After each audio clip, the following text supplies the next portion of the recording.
काटते चले जा रहे हैं, धर्मांतरण कराते चले जा रहे हैं। कितनी चतुराई से काम कर रहे हैं वो लोग, हाँ या ना? और आप लोगों के अगल बगल में हिंदू लोगों ने धर्मांतरण कर लिया। क्या आप लोगों का धर्म नहीं है कि आप उनसे कहें, अपने धर्म के बारे में उन्हें समझाएं? क्या कमी हो गई आपके अगल बगल के लोगों के पास? क्या कमी है सनातन धर्म में कि हमें छोड़कर जाना पड़ा? क्या कमी है? मुझे बताओ कि सनातन धर्म में कमी क्या है? क्या कमी है? कुछ लोग कहते हैं कि सनातन धर्म में छुआछूत ज्यादा है। क्या ज्यादा है? बोलो जोर से। अब मुझे बताओ कि सनातन धर्म में छुआछूत है या नहीं? जोर से, जोर से, जोर से। कुछ लोग कह रहे हैं है, कुछ लोग कह रहे हैं नहीं है। इसका सही उत्तर क्या है? तो ध्यान से सुनो। हमारे सनातन धर्म में यदि छुआछूत है तो बताओ, भगवान राम ने माता शबरी, शबरी तो जंगल में कोल भीलों की बेटी थी, आज की भाषा में दलित की बेटी थी, तो राम जी ने शबरी के घर जाकर शबरी को गले लगाया कि नहीं? बोलो, शबरी के बेर खाए कि नहीं? क्या राम ने छुआछूत किया?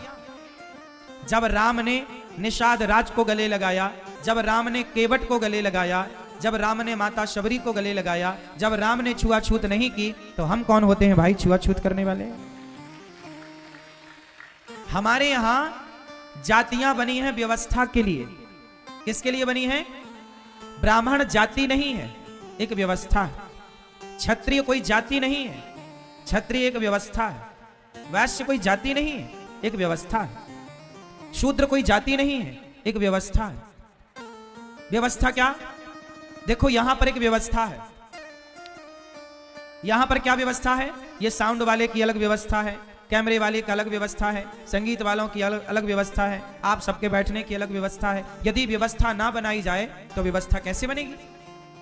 अभी देखो जरा सी व्यवस्था बिगड़ी तो सारे लोग ऊपर चढ़ गए, एक साथ चढ़ गए, धक्का मुक्की की, एक कोई गिर जाए, किसी को चोट लग जाए तो जिम्मेदार कौन होगा? तो हर जगह क्या बनानी पड़ती है? और व्यवस्था बनाने में क्या होता है? जैसे अभी हमने देखो यहां पे कार्यकर्ताओं ने व्यवस्था बनाई, सबको नीचे रोका कि नीचे कथा सुनो, पर जिसको चढ़ने मिला वो तो खुश हो गया, पर जिसे चढ़ने नहीं मिला वो नाराज हो गया। फिर वही है धर्मांतर। अरे हम तो गए थे, मिले भी नहीं वहां, अनिरुद्धाचार्य जी मिल ही नहीं पाए, देखो वहां तो चढ़ने नहीं दिया गया। फिर वो क्या होते हैं? उनकी श्रद्धाएं टूट जाती हैं। अब मुझे बताओ कि आपको रोका क्यों गया? यदि हम आपको सबको यहां बुला के मिलते ही रहें तो फिर कथा कब होगी? बोलो, और बोलो भाई, बात सही है? फिर कथा कब होगी? और आजकल लोगों को मिलना कहां है? आजकल 95% लोग मिलना नहीं चाहते, केवल फोटो खिंचाना चाहते हैं। उन्हें मतलब थोड़ी है किसी चीज से, केवल फोटो आनी चाहिए बस, केवल फोटो खिंचाना है बस। अब सबको खुश भी तो नहीं किया जा सकता ना। जिनको खुश किया जाए वो खुश, नहीं किया जाए तो नाराज। ऐसे ही सनातन धर्म इतना बड़ा, देखो ये पंडाल तो इतना सा है, ये व्यवस्थाएं तो इतनी सी है, इतनी सी व्यवस्थाओं में कुछ लोग उदास हो जाते हैं, उनके मन का नहीं होता तो परेशान भी हो जाते हैं। जब इतना बड़ा देश और इतनी बड़ी सनातन संस्कृति की व्यवस्था है तो कुछ लोग नाराज हो जाते हैं कि आपने हमारे साथ भेदभाव किया।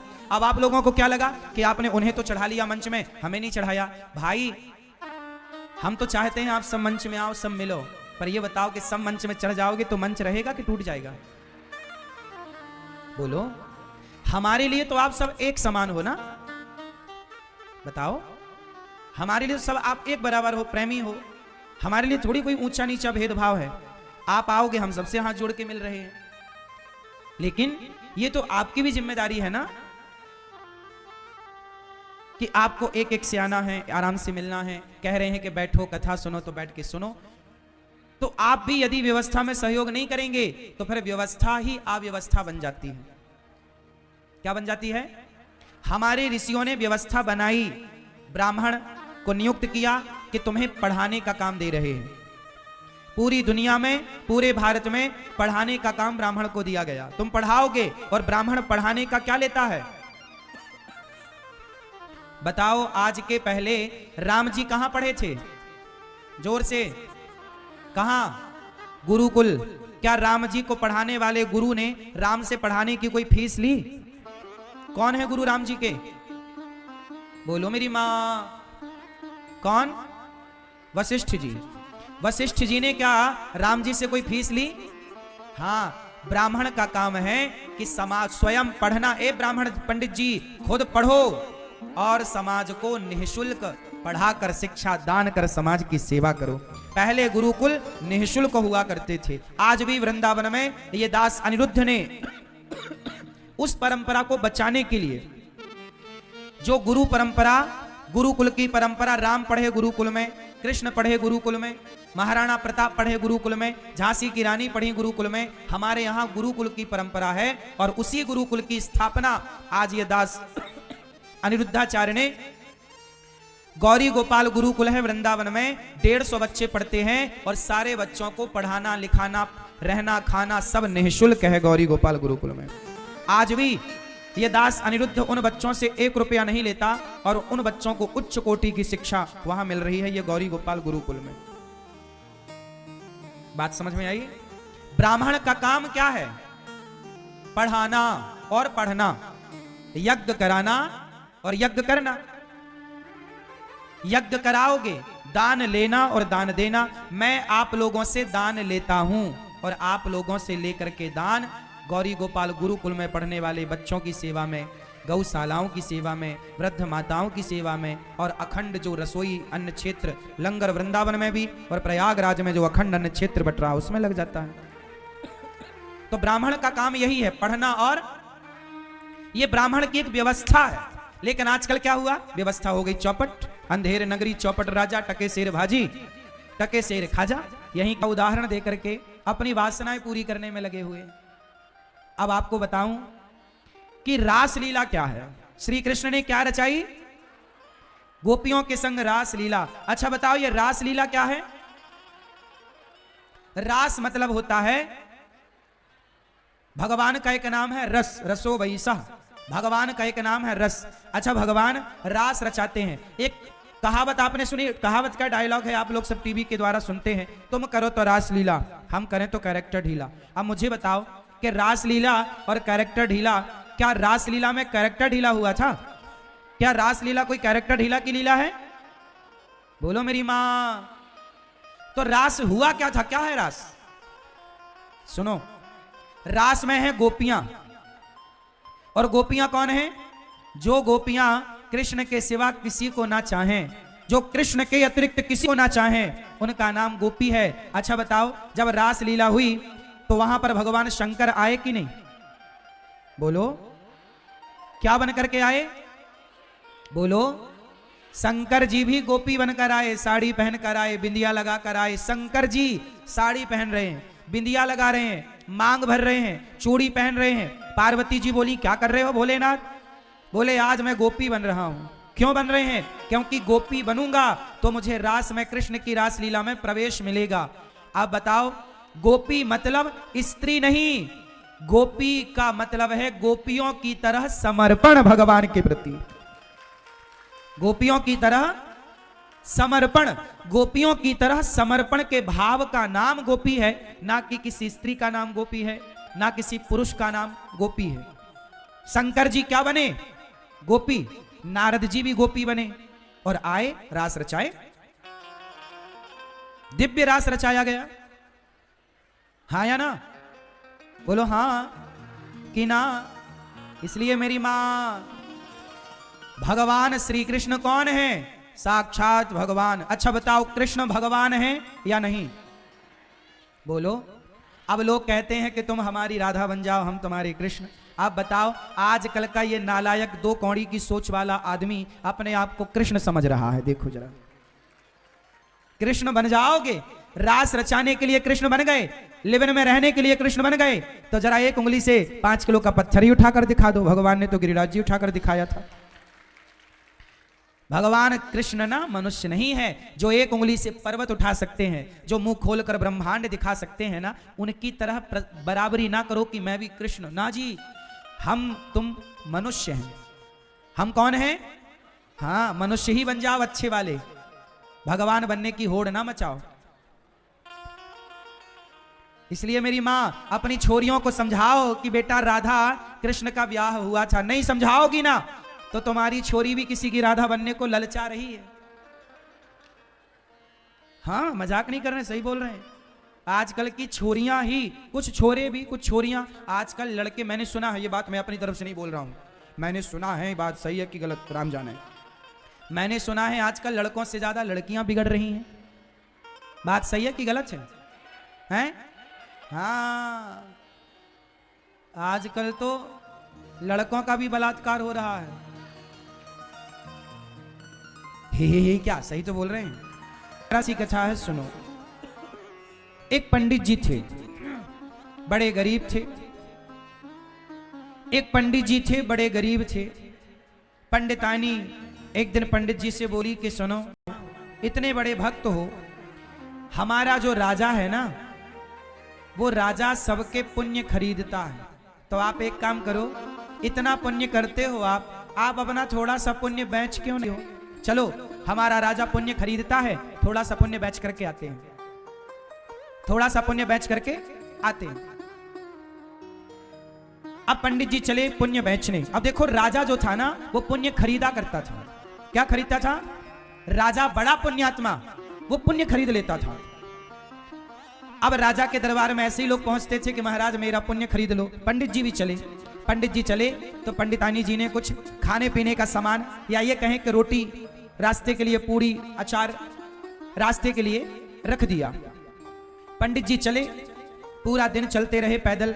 शाम हुई, एक जगह पर विश्राम हुआ और वहीं पर पंडित जी को भूख सी लगी, लगा चलो खाएं, तो पानी पिया सरोवर का, वहीं पेड़ की छांव पर बैठे, पत्तल लगाई और भोजन रखा।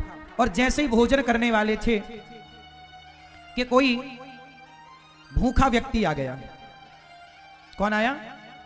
कोई भूखा आया। वो भूखा व्यक्ति आया,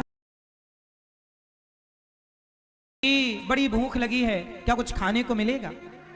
पंडित जी बोले मिलेगा, बैठो। पंडित जी के पास 4 रोटियां थी। उन 4 रोटियों में पंडित जी ने 2 रोटी उन्हें दे दी, और जब वो 2 रोटी लिया और खाया तो बोला पंडित जी बहुत अच्छी लगी रोटी, अचार थोड़ा और मिल जाए। पंडित जी ने 2 रोटी और दे दी। पूरी रोटियां, 4 रोटी वो खा गया, और पंडित जी ने अचार चूस लिया। अचार बचा थोड़ा सा, अचार चूसा और पानी पिया, और पंडित जी चल पड़े। चलते चलते रात्रि हुई, विश्राम हुआ, सवेरा हुआ, स्नान ध्यान करके राजा के दरबार में पहुंचे। राजा साहब, दरबार लगा था। राजा बोले बताओ कौन क्या लेकर आया है? पंडित जी बोले राजा साहब हम बड़े गरीब हैं, लेकिन आपसे हम उधार कुछ नहीं मांगना चाहते। स्वाभिमानी है ना, उधार नहीं लेंगे आपसे। ऐसा करो, पंडित जी बोले हमारा कुछ पुण्य आप खरीद लो। तो राजा की जो पत्नी थी ना, वो बड़ी पुण्यात्मा थी, बड़ी पतिव्रता थी। तो पतिव्रता नारी से पूछा करता था राजा के बताओ पंडित जी ने कौन सा पुण्य किया है? तो वो पतिव्रता नारी अपने पति की सेवा के बल पर सब जान जाती थी कि आपने पुण्य कितना किया है। तो पंडितानी के पुण्य को जान गई पतिव्रता नारी, राजा की पत्नी। राजा की पत्नी ने कहा कि महाराज ये जो ब्राह्मण है, इसने कल 4 रोटियों का दान किया है। कल क्या किया है इन्होंने? 4 रोटियों का दान। तो तुम एक काम करो कि 4 रोटियों का जो दान हुआ है, वह दान का पुण्य खरीद लो। राजा बोले महाराज कल आपने रोटी किसी को खिलाई भूखे को? पंडित जी बोले महाराज आपको कैसे पता? अरे मेरी पत्नी सब जान जाती है, बड़ी तपस्वी है। अच्छा हाँ महाराज दान किया था। तो महाराज सुनो, राजा बोले कि तुम्हारी 4 रोटी का जो पुण्य है वो बड़ा है। एक काम करो, मैं तुम्हारी 4 रोटी जो तुमने कल एक भूखे को दान किया है वो पुण्य खरीदना चाहता हूं, बैठोगे? पंडित जी बोले महाराज ले लो। एक तराजू बांधी गई, तराजू के एक पलड़े पर राजा का पुण्य एक तुलसी के पत्ते पर आवाहन किया गया। किसका आवाहन किया गया? राजा ब्राह्मण के पुण्य का। देखो हमारे यहां आवाहन किया जाता है तो पत्थर की मूर्ति में जब आवाहन किया जाता है तो प्राण प्रतिष्ठा होती है, तो उन्हें भगवान कहा जाता है। हमारे यहां यदि भगवान का आवाहन हो सकता है तो पुण्यों का भी आवाहन। तो ब्राह्मण के पुण्य का आवाहन तुलसी के पत्ते पर किया, और वो धर्म का युग था। तराजू के एक पलड़े पर तुलसी का पत्ता रखा गया। राजा बोले कि तुमने 4 रोटियां दान की तो रोटी के बराबर सोना हम रखेंगे दूसरे पलड़े पर। राजा ने सोना रखा, उतना 4 रोटी के वजन का। पर तुलसी का पत्ता मतलब ब्राह्मण का पुण्य ज्यादा था। राजा ने और सोना रखा, आधा किलो सोना रख दिया, 1 किलो सोना रख दिया, लेकिन 1 किलो सोने से भी राजा ब्राह्मण के 4 रोटियों का पुण्य खरीद ना सका। राजा ने 2 किलो सोना रखा, राजा ने 5 किलो सोना रखा। अब तो ब्राह्मण देख के आश्चर्यचकित हो गए कि हे भगवान, 4 रोटियों का दान इतना बड़ा कि राजा कई किलो सोना रख दिया। बहुत सारा सोना जब राजा ने रखा तो भी 4 रोटियों के दान की बराबरी ना हो सकी।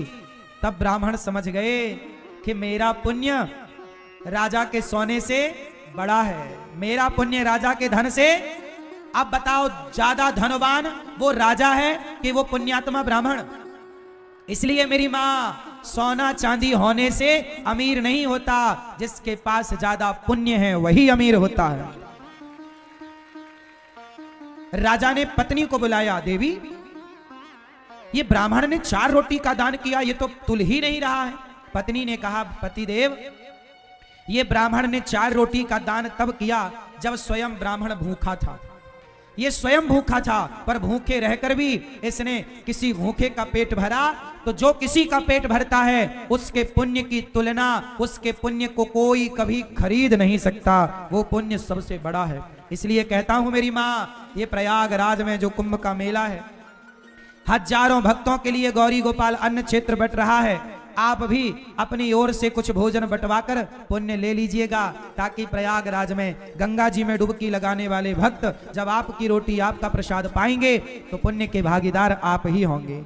की सभी संतन की, सभी भक्तन की, अनंत अनंत कोटि ब्रह्मांड नायक, अखिल हेय प्रतिनिक, भक्त वांछा कल्पतरु श्रीमन नारायण जी के अहेतुकी कृपा से हम लोग लक्ष्मी नारायण भगवान के क्रीड़ा क्षेत्र और इस दिव्य पंडाल बल से पृथ्वी किसी भी वस्तु को अपनी ओर आकर्षित करती है, उसे उस वस्तु का भार कहते हैं। क्या अग्नि के लौ के लिए पृथ्वी में आकर्षित करने की क्षमता नहीं है, लेकिन वह उधर इधर नहीं जाता, लेकिन किधर जाता है? उष्ण स्पर्शवत् तेजः, हमारा न्याय दर्शन कहता है, उष्ण स्पर्शवत् तेजः तत्तुद्विधा नित्या अनित्या च नित्या परमाणु रूपा अनित्या कार्य रूपा तस्योत्पत्ति तो आदित्य लोके इति प्रसिद्धम। अग्नि की उत्पत्ति आदित्य लोक से हुई है, इसलिए हमारे अथर्ववेद में एक सूत्र है, अंशः अंशिनम प्रतिगच्छति। साधारण भाषा में आप जानते हैं, जिस बच्चे की उत्पत्ति जिस माँ से होती है वह बच्चा अपनी माँ की ओर ही जाना चाहता है। अग्नि की उत्पत्ति सूर्य से हुई है, इसलिए अग्नि की लौ ऊपर जाती है। जिस वस्तु की उत्पत्ति पृथ्वी से हुई है वह पृथ्वी की ओर जाती है। इसलिए आत्मा की उत्पत्ति परमात्मा से होती है। इसलिए जब मनुष्य को बहुत ज्यादा कष्ट होता है तो मनुष्य भगवान से क्या कहता है, हे प्रभु अब कष्ट सहा नहीं जाता, अब अपनी ओर बुला लीजिए, अपने पास बुला लीजिए, क्योंकि आत्मा की उत्पत्ति परमात्मा से हुई है। अंशः अंशिनम प्रतिगच्छति। इसी प्रकार अगर हम वेद पर रिसर्च किया हुआ है कि हमारे प्रथम पुरुष कौन थे जहां से हमारी सृष्टि चली है, कहते हैं हिरण्यगर्भः समवर्तताग्रे, अग्रे हिरण्यगर्भः समवर्तत। सबसे प्रथम पुरुष हमारे हिरण्यगर्भ भगवान विष्णु थे। भूतस्य जातः पतिरेक आसीत, जो हो गए और जो होने वाले हैं उन सबों के एकमात्र पिता हैं। हम लोग कहते हैं ना, गीता में है ना, पिता सिलोकस्य चराचरस्य। मैकाले की फिलॉसफी है, something can not come out of nothing. अगर कोई बीज नहीं है तो वृक्ष नहीं हो सकता, वृक्ष नहीं है तो बीज नहीं हो सकता। वैसी स्थिति में शून्य से तो कोई उत्पत्ति होती नहीं है। तो श्रीमद् भागवत में आपने अभी सुना होगा, आज तक की श्रीमद् भागवत कथा में, हमारी श्रीमद् भागवत कथा में सृष्टि कल्प पर प्रश्न 4 जगह है, लेकिन 4 जगह हम लोग बताते हैं, लेकिन किसी के दिमाग में बैठती नहीं है बात।